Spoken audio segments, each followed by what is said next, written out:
At 4:17 on a Tuesday afternoon, a sealed letter arrived at the offices of the German Bishops' Conference in Bonn. It carried the authority of the dicastery for bishops and was addressed to Bishop Heiner Wilmer. Inside were 3 pages of precise Latin that brought 6 years of institutional struggle to an abrupt end. The proposed German Synodal Conference would not meet in November, and it would not meet at any later date. The statutes submitted in Rome on March 31st had passed through 3 separate Vatican dicasteries. Canon lawyers and theologians had reviewed the structure, examined its authority, and delivered a unanimous conclusion. The answer was not a request for revision, a temporary delay, or an invitation to negotiate. The answer was no. Within the hour, senior officials in Germany understood that the decision had come from the highest level. Pope Leo XIV had chosen to stop the central institution of the German reform movement before its first session could begin. The bishops had expected resistance from Rome, but they had not expected a wall. Now the largest Catholic community in Europe faced a confrontation between reform and authority, between a national church demanding change and a pope determined to defend the structure of the universal church. To understand why Rome closed the door so completely, the story must return to September of 2018. That was when a report on clerical abuse shattered the German church and made ordinary institutional life impossible. Everything that followed began with the numbers inside that report. In September of 2018, the German Bishops' Conference released the results of the Mannheim, Heidelberg, and Gießen report. The study documented at least 3,677 cases of abuse involving 1,670 clergy members between 1946 and 2014. The figures were not presented as isolated failures committed by a few individuals. They described a pattern that had survived across decades, dioceses, and generations. The report identified repeated breakdowns in reporting, investigation, and accountability.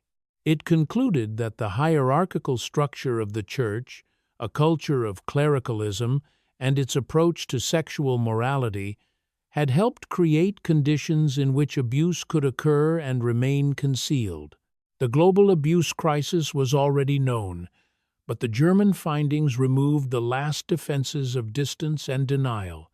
The institution could no longer argue that the problem belonged somewhere else. Inside diocesan offices, the report changed the tone of every meeting that followed. Files were reopened, public statements were revised, and bishops faced questions that could not be answered with apologies alone. The damage was no longer limited to individual crimes because the system itself had been placed under examination. German Catholics were demanding to know not only who had failed, but what in the structure of the Church had allowed the failure to continue. Within months, the bishops understood that a conventional response would not contain the crisis. The report had exposed a collapse of trust between the hierarchy and the people it was supposed to serve.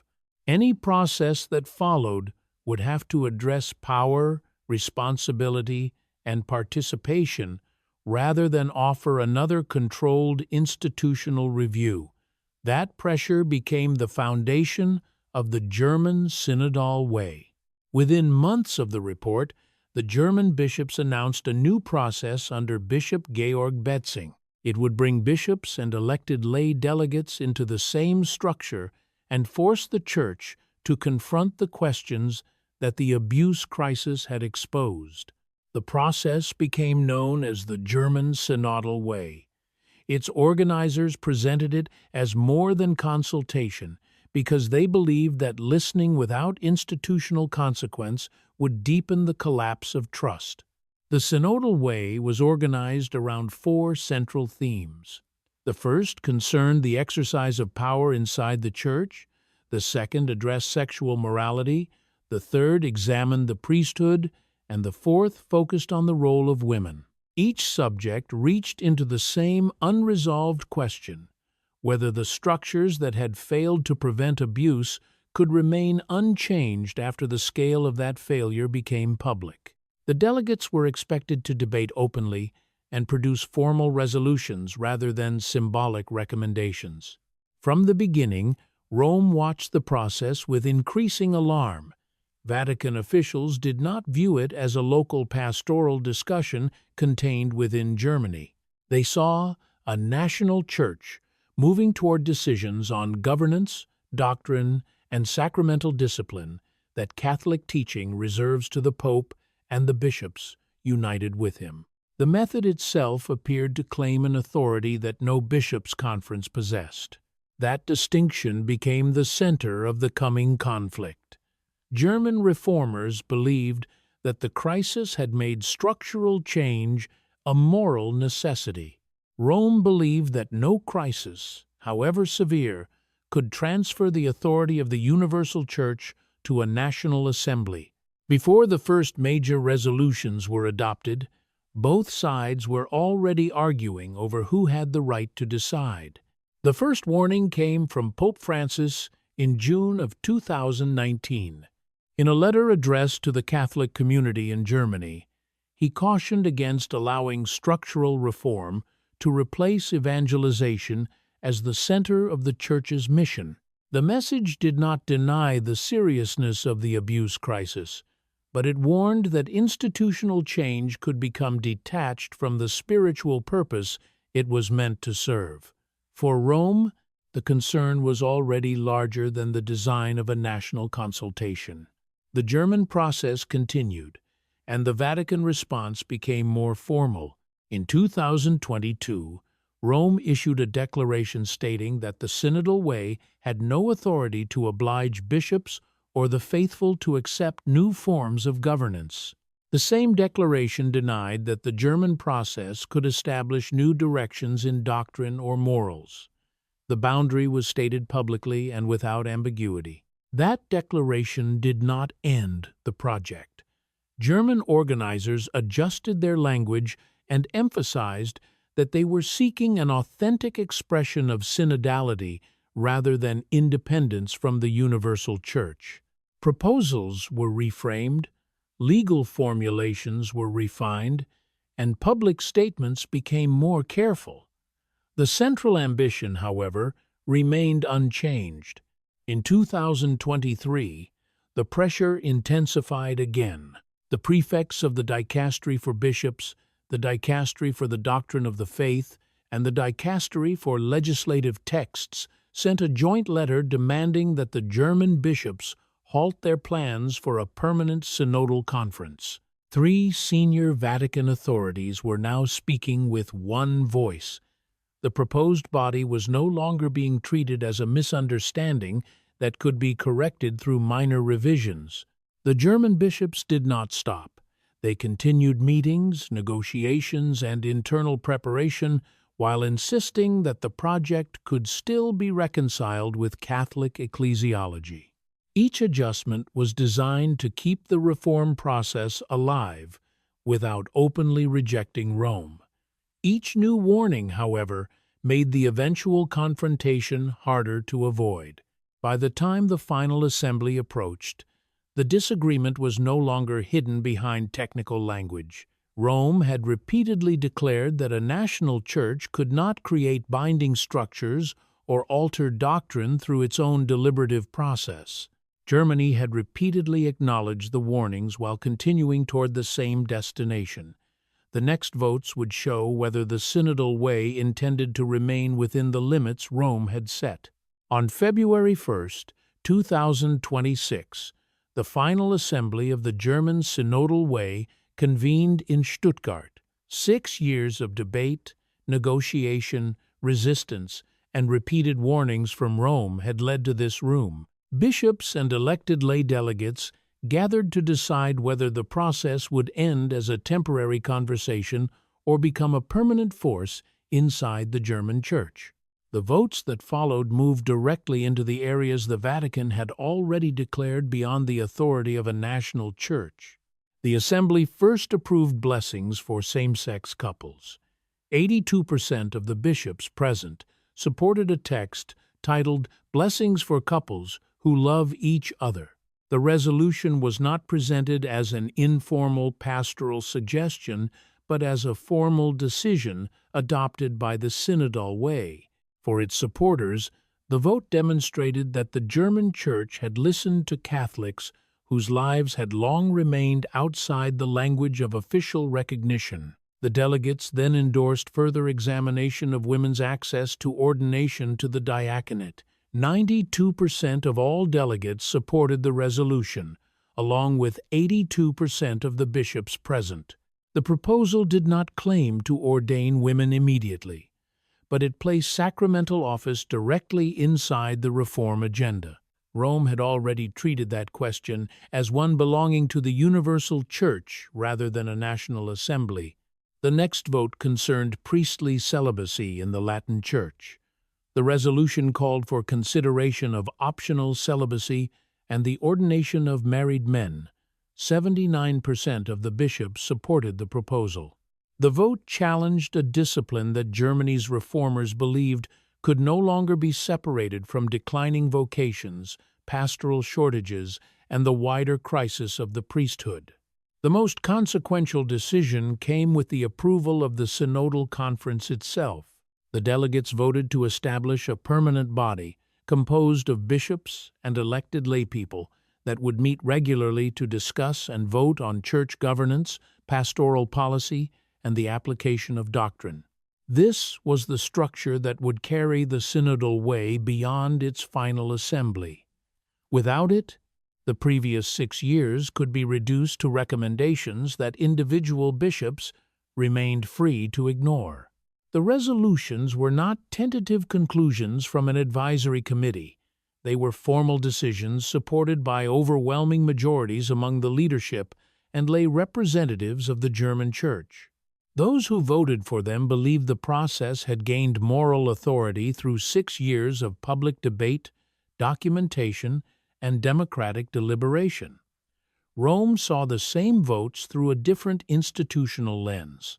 4 boundaries had now been crossed in a single phase of the reform project: same-sex blessings, women's access to ordination, optional priestly celibacy, and shared lay governance.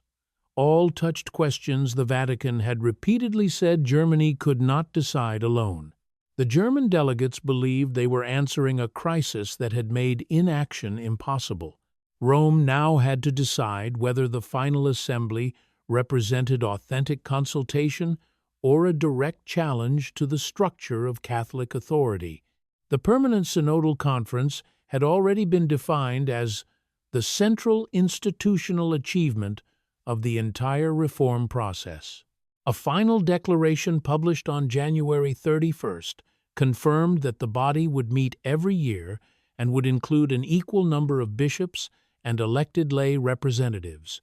It would discuss and vote on questions affecting governance, pastoral policy, and the application of doctrine inside the German Catholic Church.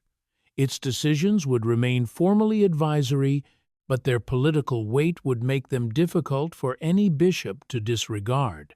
On February 24, Bishop Heiner Wilmer was elected chairman of the German Bishops' Conference, succeeding Bishop Georg Betzing. The result was widely understood as a mandate to continue the reform process rather than retreat from it. Wilmer inherited a project that had already survived 6 years of internal conflict and repeated Vatican warnings. His first decisive test would be whether Rome could be persuaded to accept the permanent structure that Germany had built. On March 31st, Wilmer formally presented the statutes of the Synodal Conference to Vatican authorities during a carefully prepared visit to Rome. He did not arrive alone. His delegation consisted of 6 people: 2 bishops, 2 canon lawyers, and 2 representatives of the Central Committee of German Catholics. Every member of the group had been chosen to defend a different part of the proposal. Over 2 days, the delegation met officials from 3 Vatican dicasteries: The sessions were later described as respectful, but the tension inside the rooms was unmistakable. The German representatives answered questions, submitted supporting documentation, and defended the legal and theological structure of the proposed conference. They argued with the confidence of people who believed that years of debate had given them the support of the church they represented. Their central claim was precise. The synodal conference was not intended to replace the bishops, reject papal authority, or establish an independent national church. It was presented as an authentic expression of synodality, a permanent method through which bishops and laypeople could listen, deliberate, and respond together. Wilmer argued that the project could demonstrate that the Catholic Church was capable of real institutional reform without abandoning its identity. Wilmer was not the kind of figure Rome could easily dismiss as an impulsive revolutionary.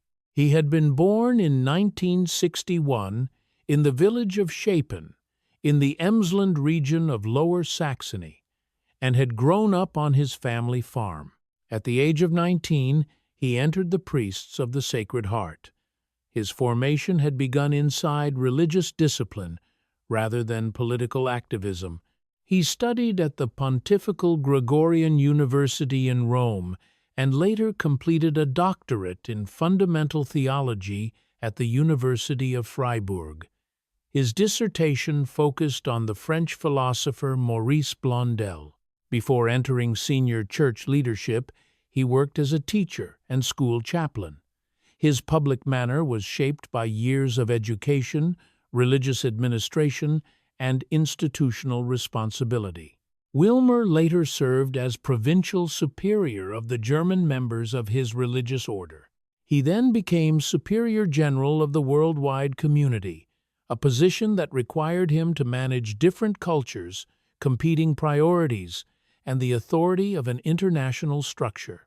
Pope Francis appointed him Bishop of Hildesheim in 2018. In March of 2026, he was named Bishop of Münster. Nothing in that record suggested a man seeking open confrontation with Rome.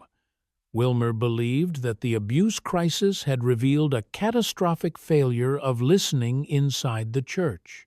He also believed that the response had to involve more than pastoral language and temporary consultation. For him, the synodal conference was the structure that could convert listening into permanent institutional responsibility. During the meetings in Rome, Wilmer used diplomatic precision rather than public pressure. He framed the conference as an extension of the synodality promoted during the pontificate of Pope Francis. He insisted that lay participation could strengthen episcopal governance rather than destroy it. The delegation left the meetings knowing that the officials had listened, but without any indication that the central objection had disappeared. The statutes entered the Vatican system the following day. What had been presented in carefully controlled meetings would now be separated from the German arguments and examined as a legal and theological text. Every line concerning authority, voting, governance, doctrine, and sacramental discipline would be reviewed. The fate of 6 years of reform had moved from the assembly halls of Germany into the hands of 3 Vatican dicasteries. The statutes were received by the dicastery for bishops on April 1st. 2 days later, on April 3rd, the document was forwarded to the dicastery for the doctrine of the faith. On April 7th, it was sent again, this time to the dicastery for legislative texts. The sequence showed that Rome was not treating the German proposal as a narrow administrative request. Each dicastery assigned specialists to the file. Canon lawyers examined the proposed distribution of authority. Theologians tested its language against Catholic teaching, and experts in ecclesiology studied the relationship it created between bishops and elected laypeople. The statutes were compared with existing canonical structures and with the principles governing the relationship between the universal church and local churches. The review moved line by line rather than through a summary judgment. Vatican officials later described the process as rigorous and fair. The German document was professionally drafted, clearly organized, and supported by extensive argument. Its authors had followed the procedures Rome had required for presenting such a proposal. The problem was not that the statutes had been prepared carelessly. The file then moved into a level of coordination rarely used for ordinary disputes. At least 2 interdicasterial meetings were convened, bringing together representatives from all 3 reviewing bodies. Officials from the Secretariat of State also participated under the coordination of Cardinal Pietro Parolin. Such meetings were reserved for matters whose consequences extended beyond the authority of any single dicastery. Inside those sessions, the German proposal was no longer discussed only as a national experiment. Officials examined what would happen if a permanent mixed body of bishops and laypeople were accepted in one country. They considered the precedent it could create for other episcopal conferences and the pressure it could place on the universal structure of the Church. The decision would therefore reach far beyond Germany. On May 8th, the consolidated recommendation of the 3 dicasteries reached Pope Leo XIV. He read the document in his study that evening. The following morning, he met with Cardinal Fernandez, whose dicastery had examined the doctrinal consequences of the proposal. The discussion placed the German reform project directly before the Pope. After lunch, Pope Leo met with Cardinal Parolin. By that stage, the legal, doctrinal, and diplomatic implications had been assembled into a single judgment.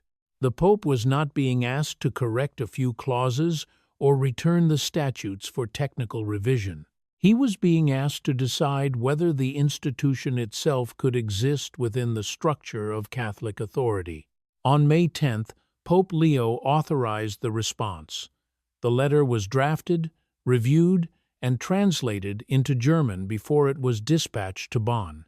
Every stage had been completed through the formal machinery of the Roman Curia. When the envelope left Rome, the conclusion inside it carried the unanimous position of 3 dicasteries and the personal confirmation of the Pope. The review had taken the German proposal seriously, but seriousness did not produce compromise. The legal construction had survived examination, and the procedure had been followed correctly. What failed was the central idea that bishops and elected laypeople could share permanent decision-making authority over governance, doctrine, and sacramental discipline.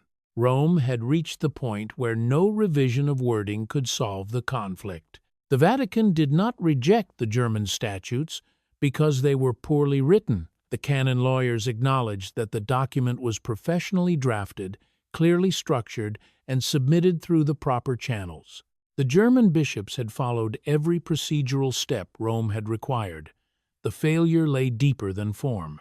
The central objection concerned the permanent body itself. The proposed conference would place bishops and elected laypeople inside the same structure and allow them to deliberate on doctrine, pastoral governance, and sacramental discipline. Even where its decisions remained formally advisory, the body would create a continuing expectation that episcopal authority should operate through shared approval.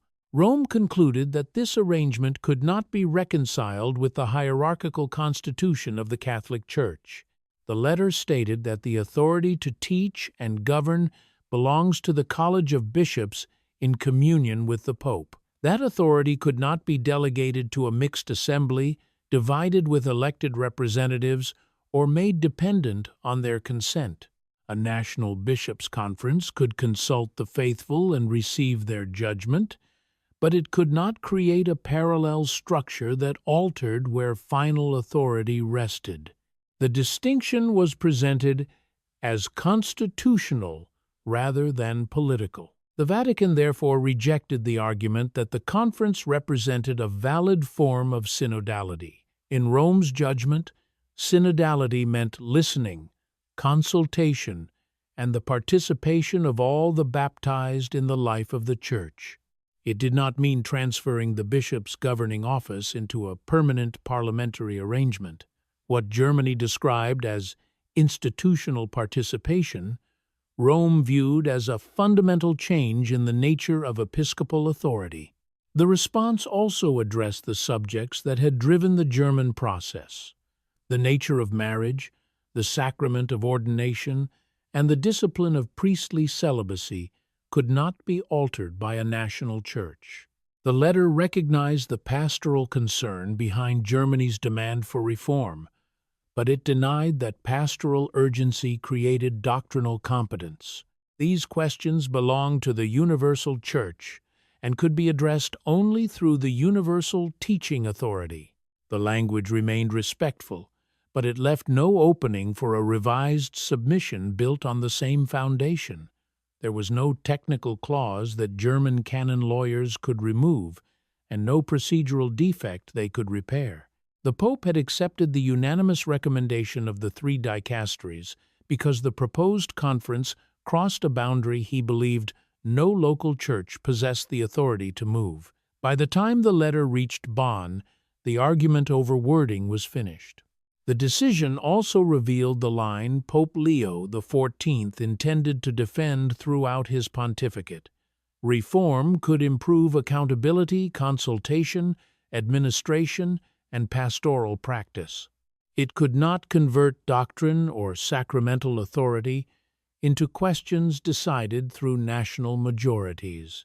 Germany had asked Rome to approve a permanent institution, and Rome had answered by defining the limits of reform itself. When the letter had been read to the end, the German Church did not move immediately. The senior bishop identified at this point in the source sat alone in his office for 20 minutes. A colleague who saw him afterward said that he did not look angry.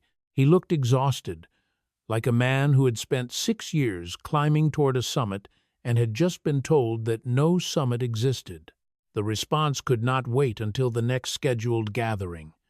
An emergency meeting of the Standing Committee of the German Bishops' Conference was called for that evening. At 8 o'clock, 14 bishops joined a secure video conference representing roughly half of Germany's diocesan bishops. The doors of their individual offices were closed, aides were kept outside, and the discussion began without a prepared public line. The meeting lasted 2 hours and 40 minutes. Bishops who participated later described it as the most difficult internal conversation the conference had faced since the abuse crisis itself. The Vatican had not merely delayed the reform project or requested narrower statutes. It had rejected the institution around which years of promises, votes, and expectations had been organized. Several bishops argued that the conference had to answer publicly. They did not propose open defiance of the Pope, but they wanted a direct statement rejecting the Vatican's reasoning. In their view, silence would tell lay delegates and ordinary Catholics that 6 years of work could be erased without resistance. It would also leave the Central Committee of German Catholics to speak for the reform movement alone. Other bishops urged discipline. They argued that episcopal communion required acceptance of a papal decision even when that decision caused pain or disagreement. A public protest, they warned, could be read in Rome as proof that the German process had always been insubordinate. The same statement intended to preserve trust in Germany could destroy what remained of trust with the Vatican. One moderate bishop, whose identity was not disclosed, reduced the conflict to its most dangerous form. He had supported the synodal way from the beginning, but he understood the consequences of either response. If the bishops protested, Rome could interpret it as rebellion. If they remained silent, their own people could interpret it as surrender. There was no good option, only a choice between forms of damage. By the time the meeting ended, the bishops had rejected both open defiance and complete silence. They settled on controlled disappointment, a position designed to accept papal authority while refusing to declare the German crisis resolved. It was cautious enough to avoid an immediate rupture and ambiguous enough to preserve the possibility of further pressure. The following morning, a public statement acknowledged the Vatican decision and expressed respect for the Holy Father. It also contained a sentence that observers immediately recognized as deliberate. The bishops heard Rome's response, but they also heard the faithful who had entrusted them with their hopes. The German hierarchy would not establish the synodal conference against the Pope. It would also not pretend that the abuse crisis, the departure of hundreds of thousands of Catholics, and the demand for participation had disappeared because a letter had arrived from Rome. The strongest public reaction came from the Central Committee of German Catholics, the lay organization that had helped organize the synodal way. Its statement called the Vatican decision a profound disappointment and warned that the credibility of reform was now at risk. Stetter-Karp, its president, argued that Rome could block the synodal conference, but it could not stop Catholics from leaving. The numbers gave weight to that warning. More than 500,000 Germans formally left the Catholic Church in 2022, followed by more than 400,000 in 2023. The total fell to 380,000 in 2024 and 350,000 in 2025, but the cumulative loss remained severe. Leaving the church in Germany required a formal visit to a government office. Once a person signed the document, the name was removed from church registers and the obligation to pay church tax ended. Each departure, therefore, reduced both membership and revenue. The German Catholic Church received approximately 6 billion euros each year through the church tax system. That money supported hospitals, universities, kindergartens, charities, and international development programs. Because many departures involved younger Catholics, the losses also threatened the future population on which those institutions depended.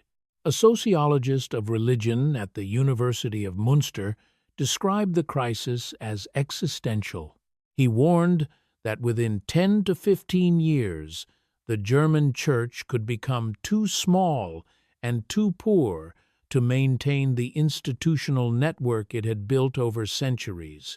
In his view, blocking the one process designed to prove that the Church could listen might accelerate the departures rather than slow them. For many participants, the synodal way had been a final test of whether the Church could reform while remaining Catholic. A 53-year-old mother of 3 from Cologne, who had served as a lay delegate, said that she had voted, debated, and trusted the process. After Rome rejected the permanent conference, her question was no longer about procedure.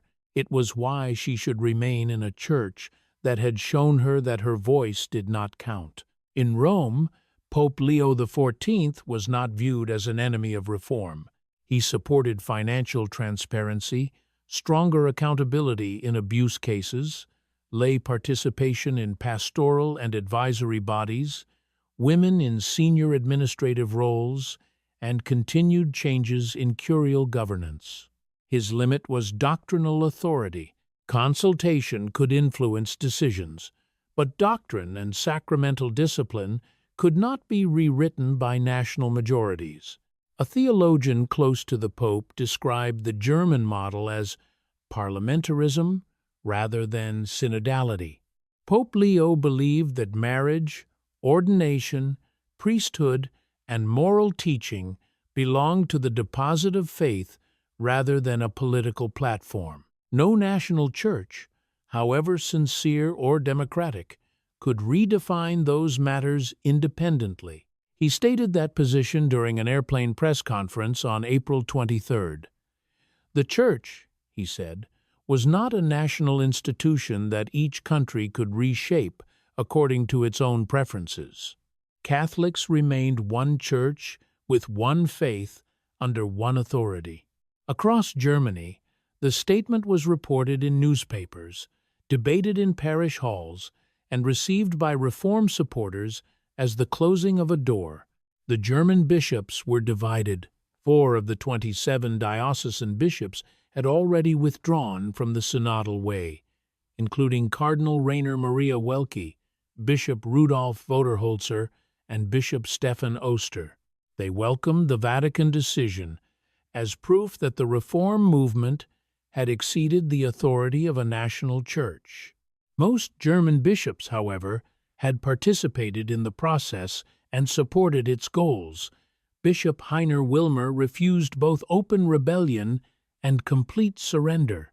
He described Germany as being in tension rather than schism, warning that patience could make that tension creative, while impatience could make it destructive. Behind the conflict stood the memory of the Reformation. The comparison was imperfect because the German bishops were not attempting to overthrow papal authority. Yet the pattern remained powerful. A German church demanding reform, Rome defending central authority, and ordinary believers feeling unheard. Pope Leo offered consultation without shared doctrinal power, while Germany had spent 6 years building something far more ambitious. Pope Leo XIV offered Germany a narrower vision of reform. Lay people could be heard, consulted, and included in the practical life of the Church. But final authority over doctrine and the sacraments would remain with the bishops in communion with the Pope. For Rome, that boundary protected unity. For many German Catholics, it left the central demand of the synodal way unanswered. The consequences would not remain inside Germany. Catholic communities in Belgium, the Netherlands, Austria, Switzerland, and parts of the English-speaking world had followed the German process closely. They were watching to see whether institutional reform could advance without breaking communion with Rome. The Vatican rejection would shape their own expectations about how far national churches could move. In Germany, the letter had already delivered its immediate result. The Synodal Conference would not meet, and the permanent institution meant to carry 6 years of reform into the future had been stopped before its first session. Yet the forces that created it remained. The abuse crisis, collapsing trust, mass departures, financial pressure, and the demand for greater participation. Across diocesan offices, parish halls, and private homes, bishops and lay Catholics now faced the same unresolved decision. Rome had given its answer, but Germany had not yet decided what obedience, patience, or continued reform would look like. The conference was dead before it was born. What now?